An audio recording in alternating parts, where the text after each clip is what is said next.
Hello, everyone, and welcome to today's webinar titled Best Practices in Quality Control, 10 Simple Recommendations. I'm Sabrina Lemus of Labroots, and I'll be your moderator for today's event. Today's educational web seminar is sponsored by Bio-Rad Laboratories. I would like to invite everyone to participate by submitting your questions during the presentation. To do so, simply type them into the Ask a Question box located on the far left of your screen and click Send. Any questions that we don't answer during the webinar will be captured and responded to through a Q&A list that will be posted next week in the Event Resources box, which is located below the Ask a Question box. You will also be able to download the presentation handouts from this Event Resources box. If you have trouble seeing or hearing this presentation, please also submit your concerns in the Ask a Question box, and we will address your issue. As a reminder, this presentation is educational and offers free continuing education credits. Click on the Continuing Education Credits tab located on the top right corner of the presentation window and follow the process to obtain your credits. Now, let's get started. I now present today's speaker, Dr. Curtis Parvin. Dr. Parvin's expertise is in biostatistics and medical informatics, and he focused his career on the application of statistical theory to problems relevant to laboratory medicine. Dr. Parvin has been an active member of the Clinical and Laboratory Standards Institute and chaired the document development committee that produced the recently published 4th edition of C24, Statistical QC for Quantitative Measurement Procedures, Principles, and Definitions. For a complete biography on Dr. Parvin, please visit the Biography tab at the top of your screen. Dr. Parvin, welcome, sir. You may now begin your presentation. Thank you for that introduction, and hello to everybody. And thanks to all of you for participating in this webinar, and thank you especially for your interest in laboratory quality control, a subject near and dear to my heart. So today I'll be talking about best practices in quality control, and I'll offer 10 simple recommendations that hopefully will help you to further your efforts to minimize patient risk in your laboratory. These are some of the learning objectives that I'm hoping will be accomplished during this presentation. Hopefully after this presentation, you'll be able to better identify factors in QC error that contribute to increased patient risk. You'll be able to describe ways in which quality risk management has contributed to an added set of values that the laboratory should be aware of.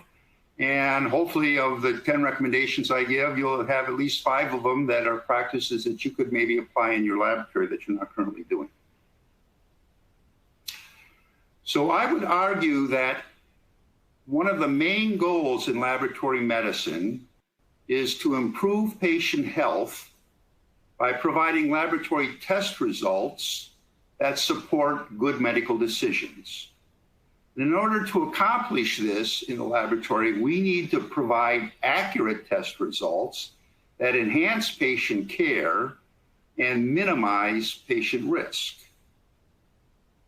Now, laboratory quality control is in the business of trying to minimize patient risk due to out-of-control error conditions or test system failures.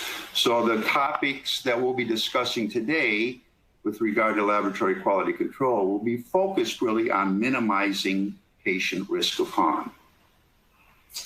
So what do we mean by patient risk?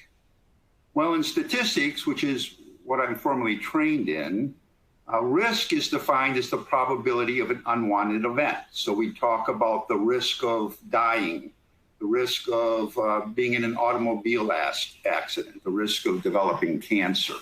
So this is a probability, but it's a probability of an event that we don't want to occur.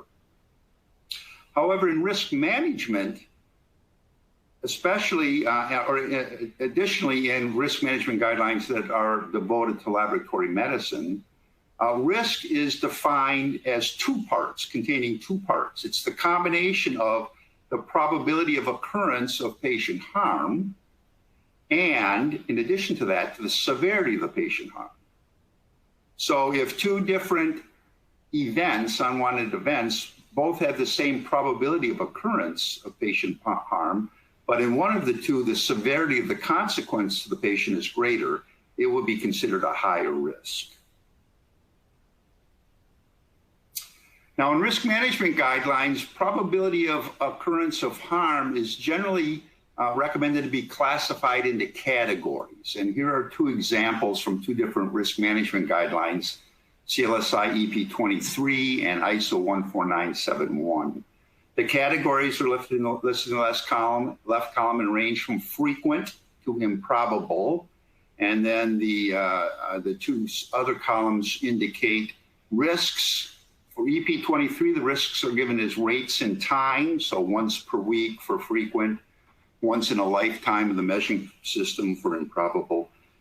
For ISO 14971, their examples of classifications are in terms of fraction of patient results reported. So frequent is greater than 1 out of 1,000 patient results reported cause probability of harm, or 1 out of 1,000 patients results is. Improbable would be less than 1 in a million results leading to patient harm. Now, severity of harm, the other part of the two-part definition of risk, is described in terms of the severity of the consequence to the patient. It's meant to be considered independently of the probability of harm. So there are two independent assessments. So you could have a situation where there's a high severity or a low probability of occurrence or a high probability of occurrence. Likewise, you could have a low severity of harm for a measurement procedure that has a high probability or a low probability of occurrence. Now, severity of harm is going to depend upon the analyte and how that analyte is used in caring for patients in the particular clinical settings supported by your laboratory.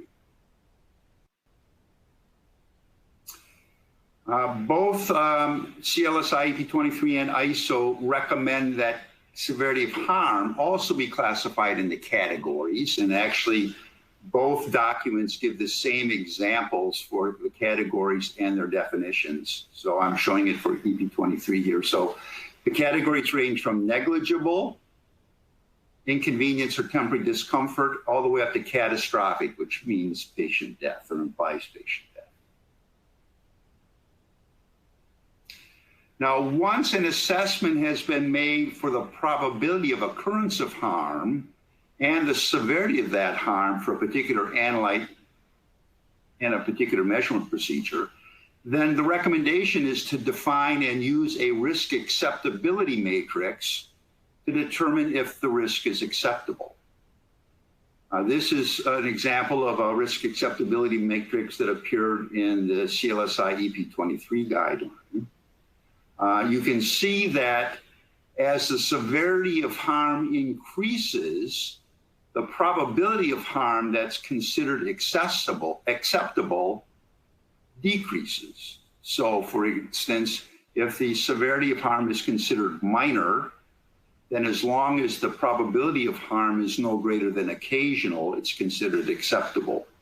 But if the severity of harm is deemed critical, then the probability of harm needs to be no greater than remote in order to be acceptable. So the general idea is the more severe the consequences to the patient, the lower the probability of occurrence of harm has to be in order for the patient risk to be acceptable.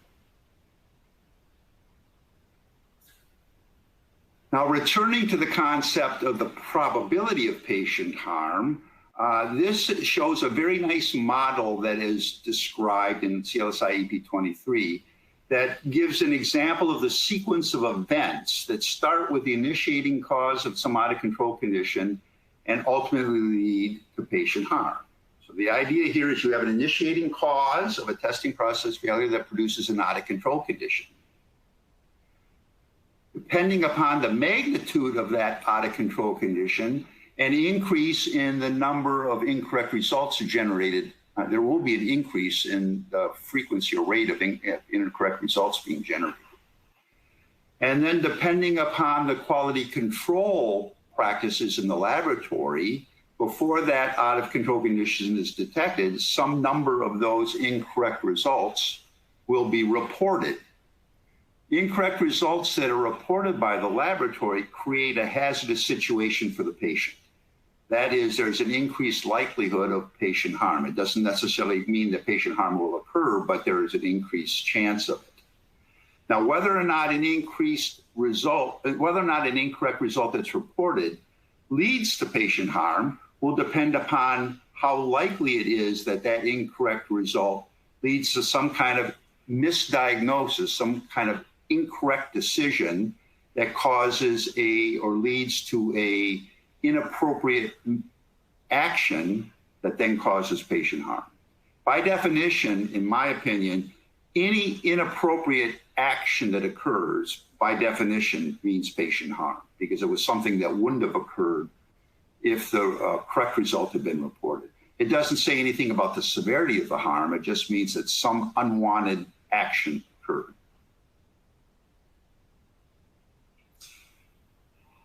Now, before I go further into detail on this model, I think I should take a little bit of time here and talk about what do we mean by an incorrect result. This says an incorrect result is generated. Well, what do we mean by an incorrect patient result?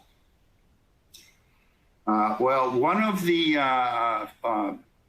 opportunities that I had in the recent past was to chair the document development committee that produced the 4th edition of the CLSI document on quality control practices for quantitative measurement procedures, which is CLSI C24. And this is the definition that's given for an erroneous result in the CLSI C24 document. I'll just read it. It says, a patient result that fails its quality requirement, which is very similar to the ISO terminology for an incorrect result. Then note 1, the quality requirement is usually expressed in terms of an allowable total error requirement, denoted TEA. If the measurement error in a patient's result exceeds the TEA requirement, the result is erroneous.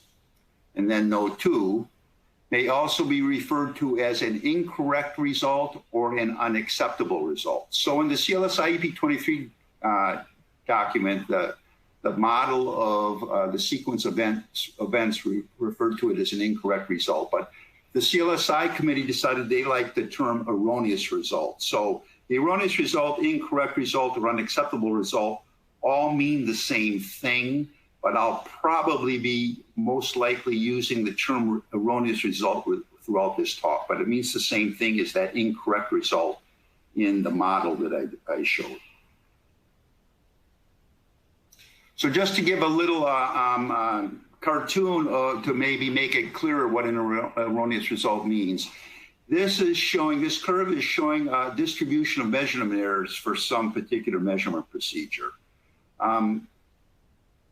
The allowable total error specifications are designated here so that any result that's outside those allowable total error limits is considered erroneous. Any result with measurement error that's within those allowable total error limits is considered useful, fit for its intended use. So that's the way we define an erroneous result. It's a result that has measurement error in it that exceeds the allowable total error requirement. And we can compute it if we know the distribution of measurement errors for a particular method. So now returning to this model of the probability of harm, starting from an initiating cause, I want to just spend a little bit of time going through each of these steps in a little more detail and talk about how we can think about these different steps in the process. So we have to begin with the process, the measurement procedure, when it's in control, when there is no testing process failure that has occurred. So the in-control probability of producing erroneous results really depends upon the allowable total error specification for the analyte and the inherent bias and imprecision in the measurement procedure. The three things that really define a sigma value. So the in-control probability of producing erroneous results really reflects the sigma value for the measurement procedure, the in-control process capability. How likely is it to produce an erroneous result when your measurement procedure is working as it should. Now, when the frequency with which testing process failures occur, producing out-of-control conditions, really reflects the reliability of your measurement procedure. How often do out-of-control conditions occur? Clearly, the more frequently out-of-control conditions occur, the more potential incorrect results that are generated that could lead ultimately to patient harm. So knowing the reliability of your measurement procedure is important. When, for any given out-of-control condition that has occurred, the number or rate at which erroneous results will be produced is going to depend upon the magnitude of that out-of-control condition.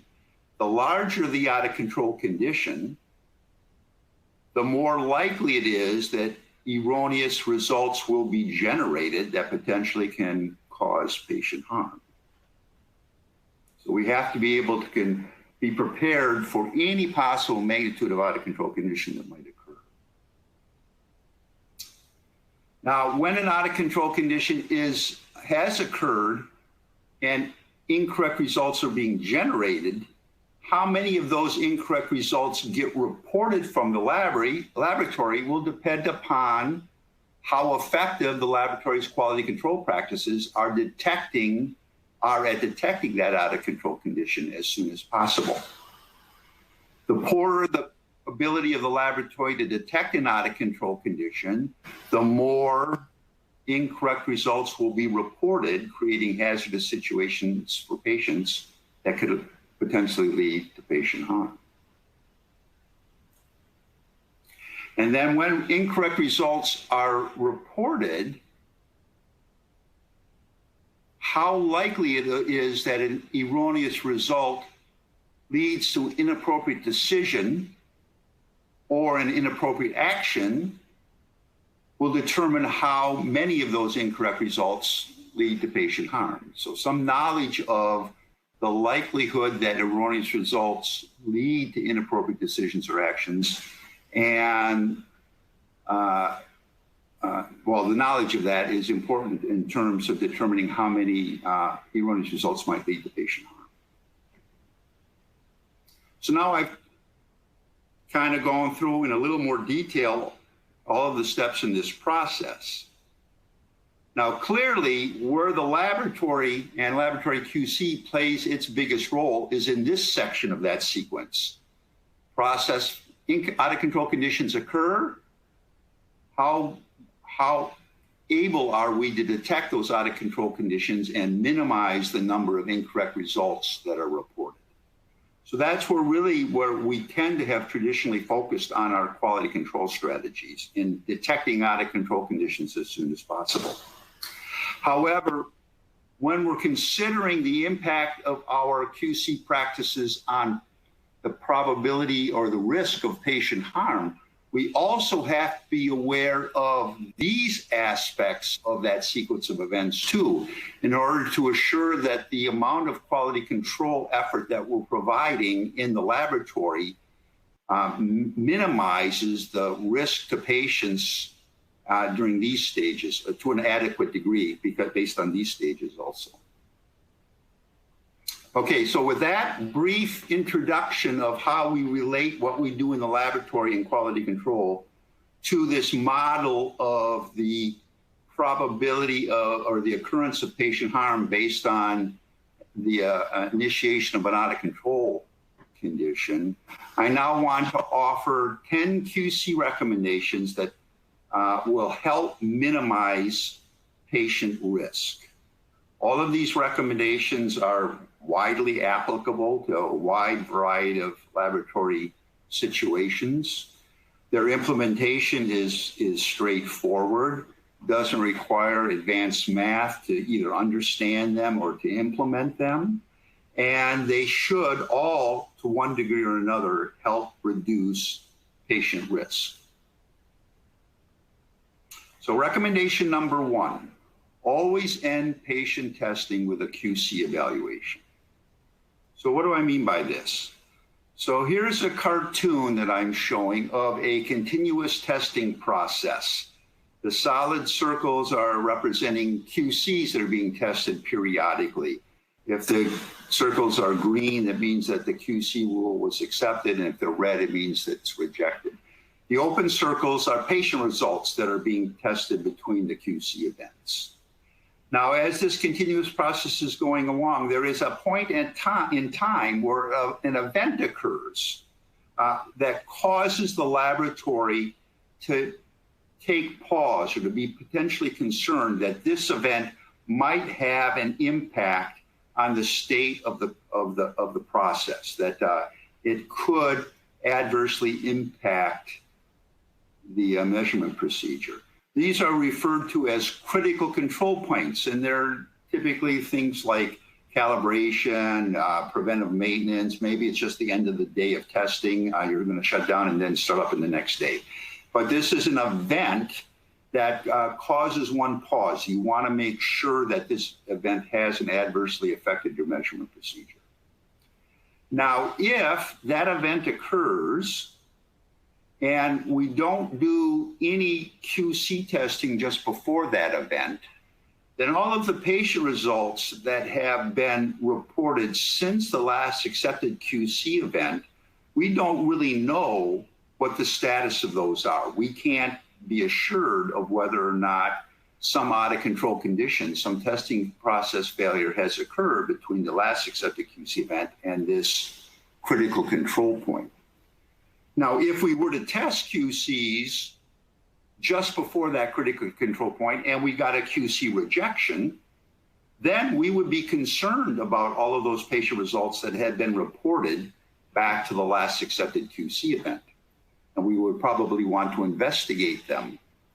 Hopefully, if we tested QCs just before that critical control point and we got a QC acceptance, then that would reassure us that all of those patient results back to the last accepted QC were acceptable, that we had minimized or mitigated the risk to the patient.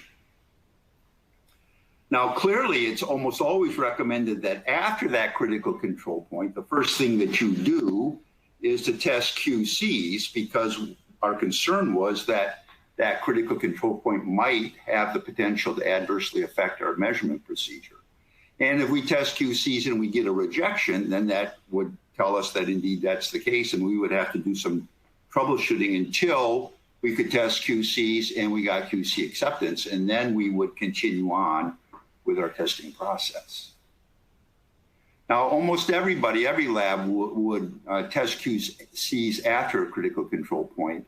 I'm not sure how many labs test them before every critical control point, but I will point out that in the current edition, the 4th edition of the CLSI C24 document, it actually is stated in there that laboratories should test QCs both before and after critical control points.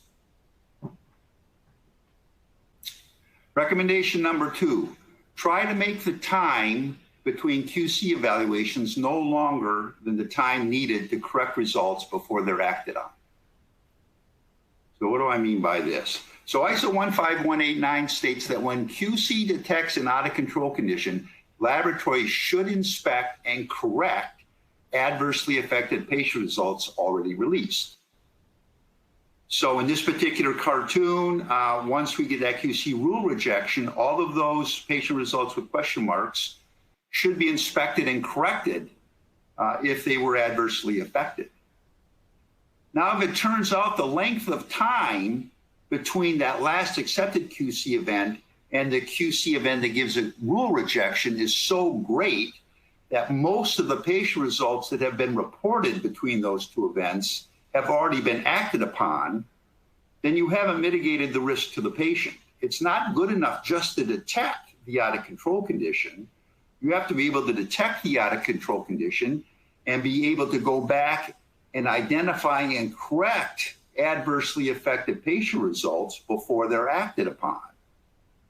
Now, in some cases, because of the way the laboratory testing is performed and results are acted upon, the ability to keep that interval short enough so that you cannot so that you can identify and correct any result before it's acted upon is unrealistic. But it's important for the laboratory to be aware of the typical situation and how often and how long it takes for results to be acted upon, and try to make sure that the interval between QC events, especially for situations where the consequences to the patient of an erroneous result could be severe, that interval of time is not too great.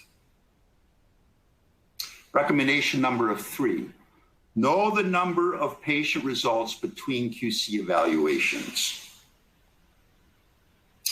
So recommendation number 2 was really related to trying to recover from an out of control condition that has been detected, and that recovery really depends upon time. This recommendation is really patient risk related to detecting an out of control condition, and it depends on the number of results between QC evaluations. So this cartoon, again, is showing 2 different laboratories. They're both testing QCs every 24 hours. The diamonds are the QC events, green meaning accept, red meaning reject. The vertical lines are the patient results, and the little red asterisks are patient results that are incorrect or erroneous. So in both of these cases, both of these labs, they're doing testing once every 24 hours, and they have an out of control condition of the same magnitude that occurs at the exact same time. But the top lab does many fewer tests in a 24-hour period than the lower lab. So as you can see, even though they both detected it at the next scheduled QC event, the lower lab has many, many more patient results that were erroneous than the upper lab, even though they're testing at the same rate in terms of time. So really, from the laboratory's perspective, patient risk is dependent upon the number of patients evaluated between QC evaluations, not the length of time. So it's important for you to have a sense for each of your analytes, the average number. Of course, the number of patients tested between any 2 QC events is going to vary from day to day and within day. But you need to have a sense for the average number of QC events, or the average number of patients that are tested between QC events for your analytes. Recommendation number 4, estimate the magnitude of an out of control condition before correcting it. So the first 3 recommendations were really about trying to mitigate or minimize patient risk. This recommendation is really more about trying to minimize cost of rework or cost of poor quality. This is the only one that's really not so much focused on patient risk. It's focused on minimizing cost of rework or poor quality. So when a QC detects an out of control condition, the QC results that produce that out of control event have very little information about the magnitude of the characteristic of that out of control condition. So when you get a QC rule rejection, if before you detect and correct the problem, if you try to do a better job of estimating the magnitude of that out of control condition, it can provide you some assistance in doing a better job of recovering from that out of control condition. So again, at the bottom, I give an example of 2 different out of control conditions. In the upper cartoon, the out of control condition is fairly small. It's small enough so that it took a couple of QC events for us to detect it, but relatively few of the patient results are erroneous. In the lower example, the out of control condition is quite large enough so that we detect it at the next scheduled QC event, but a large fraction of the patient results are erroneous. Now, when we get that QC rule rejection, we really don't have very much information at all to distinguish between these 2 cases. But if before we corrected the out of control conditions, if we were to try to get a better estimate, a simple way of doing that would be just to run additional replicates of each of your QCs, maybe say 3 or 4 additional replicates. And then when you take the average of those 4 or 5 replicates now, for each level of control, you have a much more precise estimate of the magnitude of the out of control condition that can kind of produce for you a error profile across the concentration range. In that situation, you'd be able to determine that that lower situation was a much larger error, meaning it's much more likely that quite a few of your results back to the last accepted QC event were erroneous. And the way you'd go about and the effort that you'd make in terms of identifying and correcting those might be different than it would be for the upper example, where it looks like the number or the fraction of results that are erroneous is much, much lower. Recommendation number 5. If you're using a 1-2S QC rule and you get a rule failure, repeat it, but just once. So what do I mean by a repeat 1-2S QC rule? Let's assume we have 2 levels of QC. The way that this rule will be applied is you measure both QCs. If both are within plus or minus 2S, then you accept. If both are outside plus or minus 2S, then you reject. Otherwise, repeat both QCs. If both repeated values are within plus or minus 2S, then accept, otherwise reject. Okay? Now note, this is not a repeat, got lucky QC practice. There's been a lot written about laboratories that just continue to repeat their QC until they get QCs that are in. That's not what is being proposed here. This is a QC rule that has the possibility of running a second set of QCs depending upon the results obtained in the first set. Now, in my visits around laboratories around the world over the last decade or more, and talking to labs about what QC rules they use, a lot of labs say that they use a 1-2S rule. But then when you talk to them about it and a little bit, get them to describe in a little more detail exactly what it is they do, you'll discover that really what they're doing is a repeat 1-2S rule. They'll do a 1-2S rule, and if they get something out, they'll repeat it. And if it's in, then they'll keep going. If it's out again, then they'll reject. So I came away from that thinking, you know, there are probably a lot of labs that are doing this repeat 1-2S rule, but there's really been no formal evaluation of what the characteristics, what the abilities of that kind of a rule are. So a number of years ago, I did a study and published a paper in the Journal of Clinical Chemistry. And it turns out that a repeat 1-2S rule is a very powerful rule.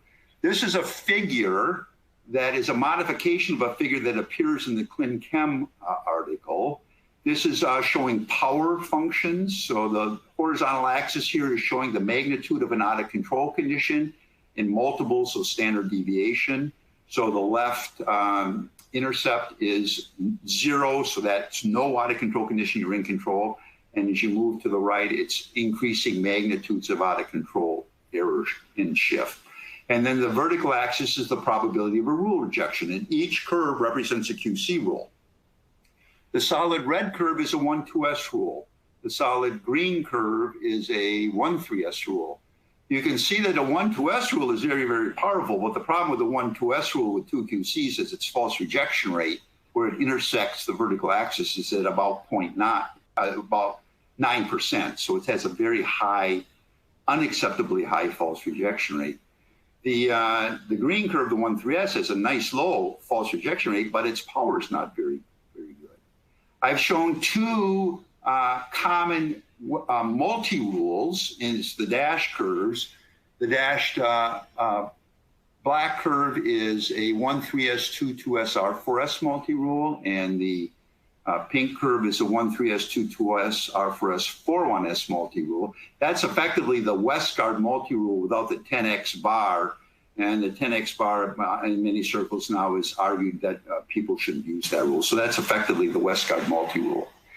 The solid blue curve is the repeat 1-2S QC rule. And you can see that the repeat 1-2S rule is much more powerful than either of the multi-rules, certainly much more powerful than the 1-3S rule.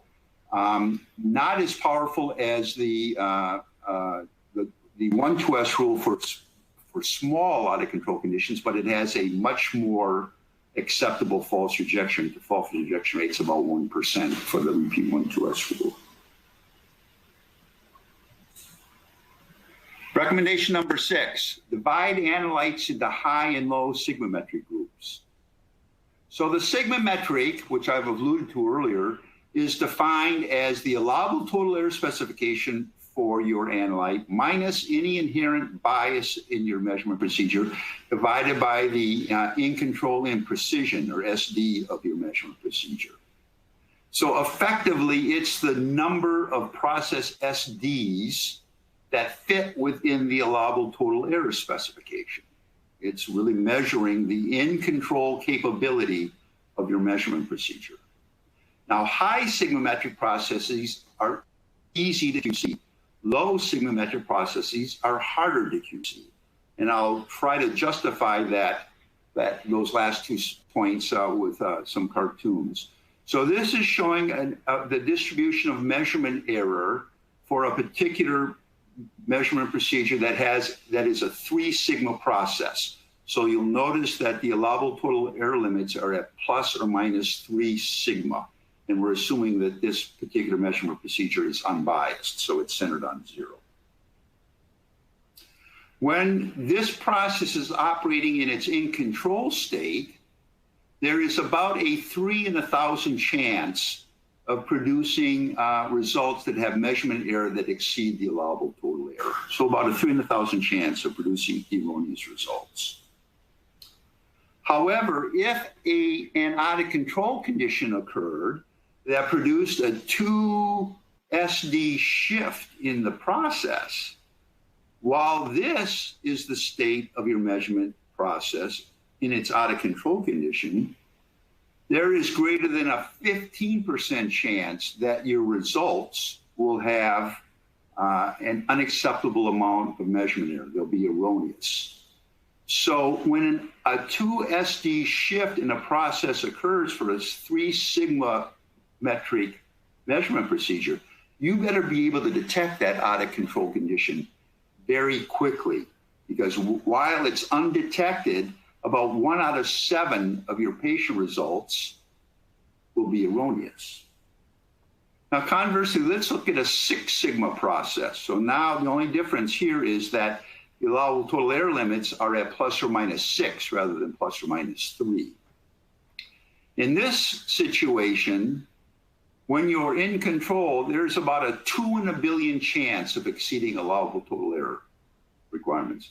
So for a 6 sigma process, when you're in control, you should never expect to see results that have measurement error that exceed your quality requirement. And if a 2 SD shift occurred in this process, a 6 sigma process, there is still less than a 1 in 10,000 chance of exceeding the allowable total error requirement. So it's not nearly as critical to detect a 2 standard deviation shift in a 6 sigma process as it is in a 3 sigma process. So for high sigmametric processes, you can take advantage of that process capability to maybe reduce the false rejection rate, widen your limits for your QC rules, and reduce the false rejection rates, because false rejections have costs associated with them. You might reduce the frequency of QC testing, but remember, you can only do this if your recovery requirements permit it. That's that recommendation number 2. You can't go so long between QC tests that when you do detect an issue, you can't recover from it in a timely enough fashion to prevent actions on erroneous results before they're corrected.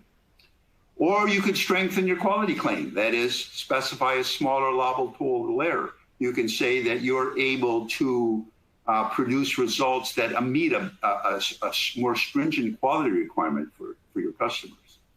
For low sigmametric processes, seek ways to reduce bias and imprecision. Those are the 2 things that make for a low sigmametric.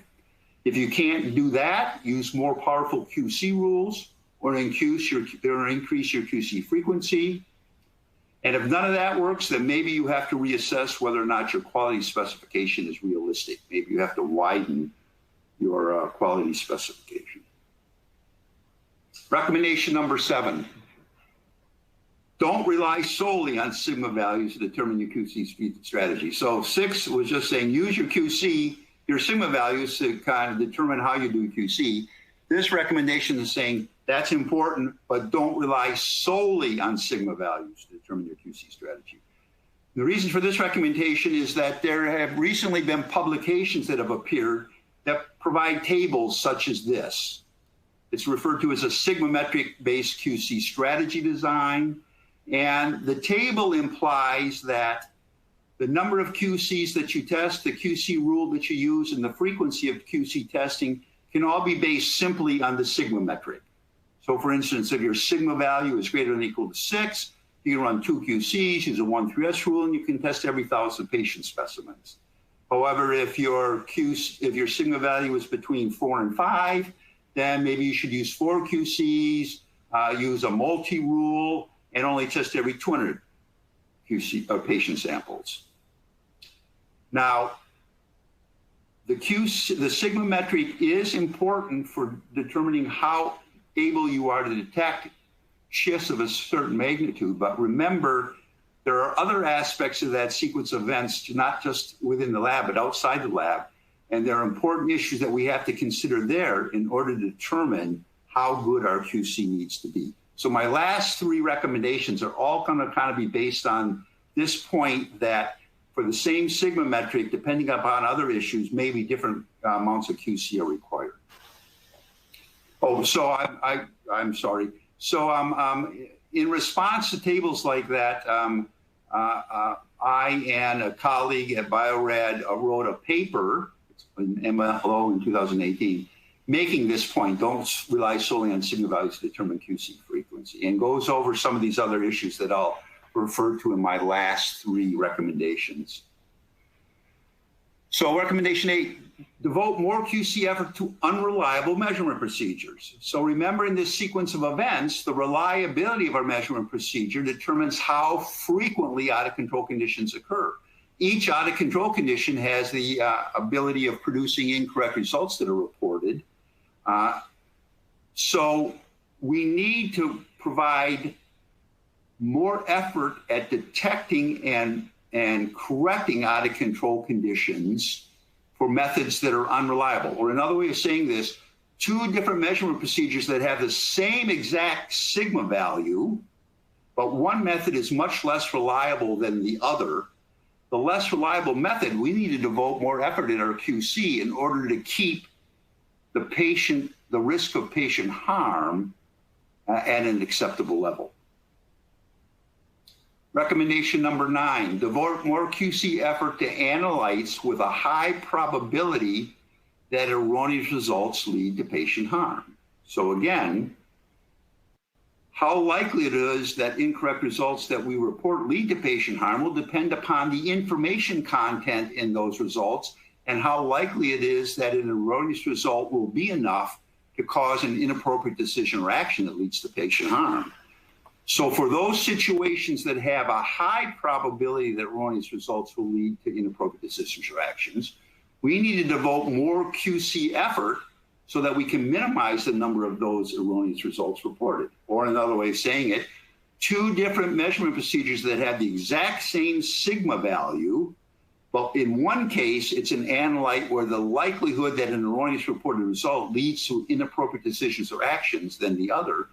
For that one, we need to devote more effort to our QC, even though they have the same sigma value. And then lastly, devote more QC effort to analytes with high expected severity of patient harm from an erroneous result. So remember, our risk acceptability matrix made the point that the higher the severity of harm, the lower the probability of harm must be in order to be acceptable. So for 2 different measurement procedures that have the exact same sigma value, if one of them is for an analyte where the kinds of patient care situations involved with that analyte and the decisions and actions taken are such that if an inappropriate action occurs, it has severe consequences, then we need to devote more QC effort in that situation than we do for one where the consequences are not severe. So in summary, a laboratory's tolerance for reporting erroneous patient results should depend on the likelihood that erroneous results lead to harm and the severity of that harm. Those are the two things that define patient risk. The laboratory's impact on patient risk depends upon the in-control performance of the lab's measurement procedure, its sigma value. It depends upon the reliability of the lab's measurement procedure, and it depends upon the lab's QC strategy. I've described, based upon this patient risk model, a number of simple QC practices that can help minimize patient risk, that are easily implemented, don't require advanced math or computer software. And so with that, I thank you for your kind attention, and that completes my presentation. Thank you so much, Dr. Parvin, for your informative presentation. We will now start the Q&A portion of the webinar. If you have a question that you'd like to ask, please do so now. So you just click on the Ask a Question box located on the far left of your screen. Let's get started. So, Dr. Parvin, our first question is, as you know, most lab tests have hundreds of different tests. It would take a major effort to do risk assessments on all our tests. Is that feasible, or are labs just doing this for some tests? Yeah, that's a very important point. Typically, what I recommend, or what we recommend, is for a laboratory to start with a handful of tests that, for whatever reason, they feel are challenging or problematic. They might be challenging or problematic because it's a low sigma value. It's a test that tends to be unreliable. Maybe it's an analyte that when they do make mistakes, that the potential consequences to the patient are quite severe. But start with a handful that you're interested in trying to improve, and go through this process, this thought exercise and this process with those. And then if you find that it was a good experience, that it had value, then when you're done with it, I expect that you'd be eager to tackle the next handful and just kind of march through it that way. Then, and over time, you can take all of those situations that are that you find challenging. It might also be on the converse side. There might be situations where there are certain measurement procedures that just seem to be rock solid. You feel like, man, these things are just, they never caused me any problem. And you want to look at those maybe and go through this kind of process to consider whether or not you could back off some of the effort that you're making on QC, so that you have that additional amount of QC resource that you can provide for the more problematic situations. Thank you. So our next question, you showed us 10 recommendations to implement. From your experience, which would be your first 2 practices to start with? 10 to 2. Okay. Well, first of all, I haven't been in a laboratory in over a decade, so it's going to certainly depend upon each laboratory. But a couple that come to mind that are fairly easy to implement, straightforward for any laboratory, and that are kind of backed by some recommendations now, would be this idea of testing QCs not only after but also before any critical control points that you've identified in your laboratory. This, again, is one of the recommendations in the C24 document now. And that's something that any lab can do if they aren't currently doing it. And it's certainly in those situations, too, where it might be a fairly unreliable measurement procedure. So you're expecting that this procedure can go out of control more frequently than others. Then it's probably really important to make sure that you're mitigating the risk to those patients that have been reported since the last accepted QC event, but prior to the critical control point. So that would be one. The other one would be the repeat 1 2S rule. I'd say that for laboratories, in those situations where they have some challenging assays because they have low sigma values, that a repeat 1-2S rule is a very straightforward way of improving the power, unless you're doing something esoteric. Now, if you're already running EWMA rules or QSUM rules, and if you don't know what that is, then you're not running them. But if you're running just the typical multi-rule kinds of things, the repeat 1-2S rule really is going to give you more power and is easy to implement. The advantage of the repeat 1-2S rule, too, is that typically, when a real error is detected, it's because you've done a repeat. So one of the side benefits from that is when you've now detected that out of control condition, you have twice as many QC results at your disposal to help estimate the magnitude of that out of control condition for recovery purposes. So, Dr. Parvin, our next question, by dividing my analytes into high and low sigma tests, how would the lab deal with different QC frequencies by analytes and number of patients? Yeah, that's a great question, and that's one that I've done a lot of. I've published a lot of papers on determining an appropriate QC frequency, and one of the challenges when you go through that exercise is that you might have a particular control material that has 20 different analytes that are being measured, and you've gone through this exercise and come up with 20 different appropriate frequencies of testing. And how do you do that meaningfully? Well, the easy answer is if you have some of the instrument technology that's becoming more popular now, like the Vistas, which allow you to have onboard QC and schedule your QC on an analyte by analyte basis, then it takes care of itself. But for those situations where really the laboratory has to schedule their QCs either on the clock at a particular time of the day or maybe by number of patients between QC events, then the recommendation that I usually make is you divide your measurement procedures into high and low sigma groups, and then you define two different QC schedules, one that's an exact multiple of the other. So if you're doing it in time, it might be you have an 8-hour schedule and a 4-hour schedule. If you're doing it in number of patient samples, it might be that you test patients every 200 patients and every 100 patients. And then for those measurement procedures that have a low sigma, you test those at the high frequency schedule, but those that are high sigma, you just test those every other at the low frequency. That seems to work. You can get more sophisticated. You can have 3 different schedules. That all kind of depends on your lab and how easy it will be to manage those kinds of things. Awesome. Thank you. And your second recommendation said to set QC no longer than it takes to correct results before they are acted on. What is your recommendation when the results are auto-verified and released and the next QC may not be until the next shift or day?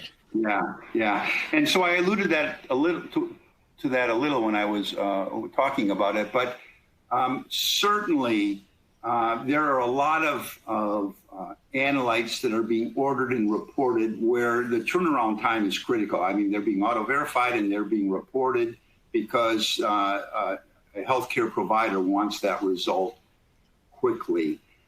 So if you think the result's going to be acted upon within an hour, it might not be practical to be testing QCs every hour because it's just not feasible. But I think the important point here is that in those situations where you know that if an action is taken based on an erroneous result, that the consequences to the patient can be significant. In those cases, you have to make sure that you have ways of being able to stop those actions from occurring once an out-of-control condition has been detected before they harm the patient. If you're dealing with situations where the severity of harm is nothing more than the order or repeat of the test, then maybe that's not such a big deal.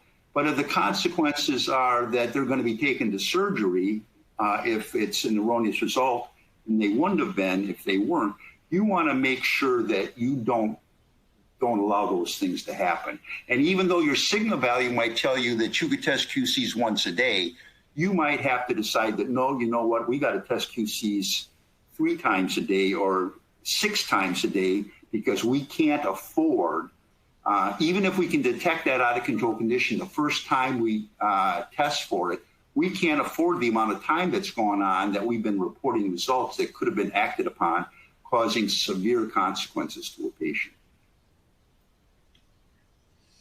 Okay.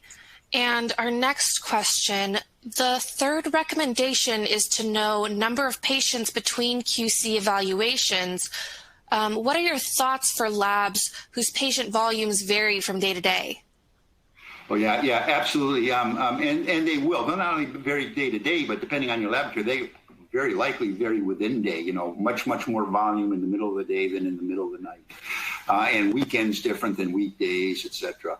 But the real key here is just on average knowing which are your analytes that you do a lot of and which ones aren't. For example, again, most patient orders that are sent to the lab, there are multiple analytes that are being ordered on a particular specimen.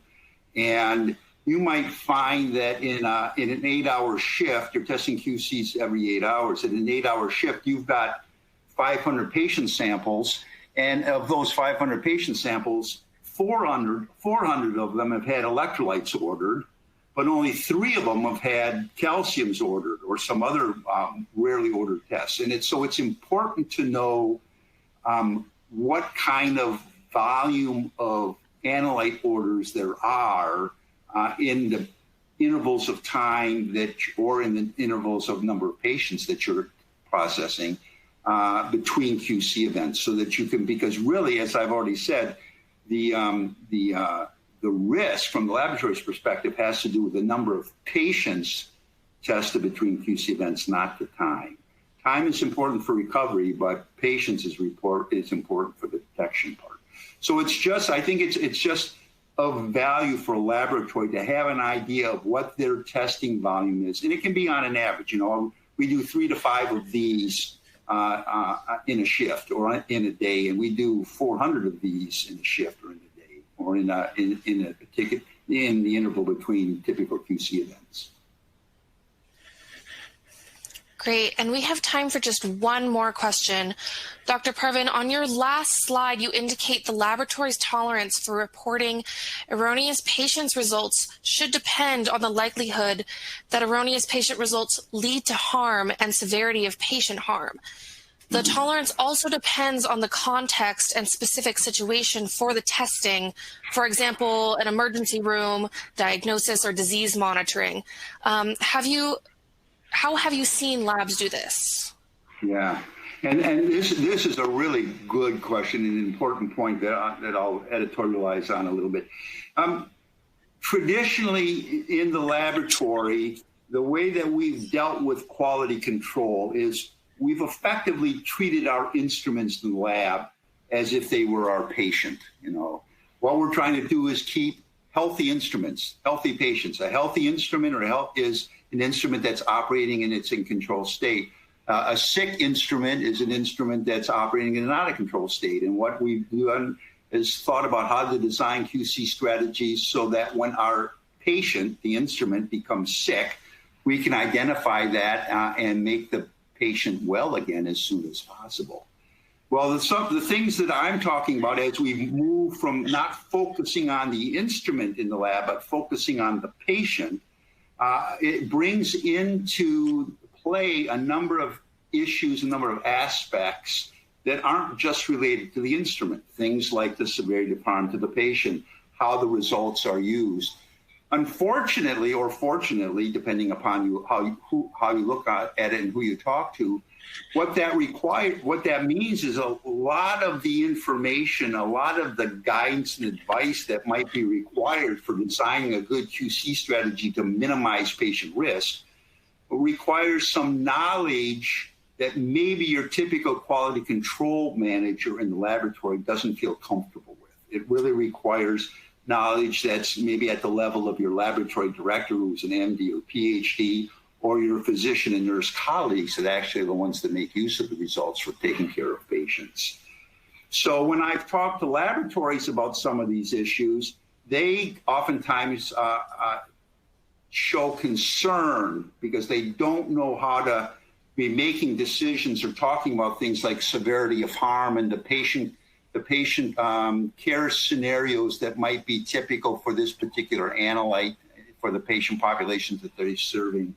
And they feel uncomfortable about it. And what I say to them is, well, you need to rely upon your medical director or your physician colleagues to kind of help you with that.